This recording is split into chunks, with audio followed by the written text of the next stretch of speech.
नमस्कार। आज सकाळी शेअर मार्केट सुरू झाल्यापासून चढ-उतार होत होते। शेवटच्या 1 तासामध्ये मात्र सलग तेजी बघण्यास मिळालेली आहे।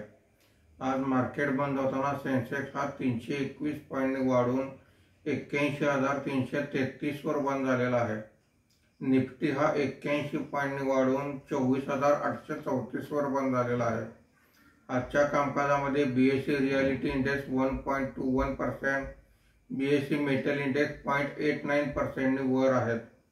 बीएसई मिड कॅप इंडेक्स 0.48% आणि बीएसई स्मॉल कॅप इंडेक्स 0.39% वर आहेत। बीएसई एफएमसीजी इंडेक्स सोडून सर्व इंडेक्समध्ये तेजी झालेली आहे। आज निफ्टीची मंथली एक्सपायरी सुद्धा झालेली आहे।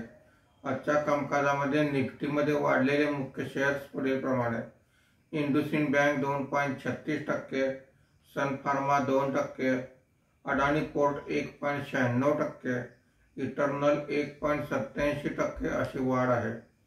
आज निफ्टीमध्ये घसरलेले मुख्य शेअर्स पुढील प्रमाणे: HDFC life insurance 1.08%, Tata consumer product 1.03%, Bharat electronics 0.93%, Jio financial 0.86% अशी घसरण आहे। आज एफआयआयने 884 कोटी रुपयांची खरेदी केलेली आहे। देशी वित्तीय संस्थांनी 4,286 कोटी रुपयांची खरेदी केलेली आहे। धन्यवाद।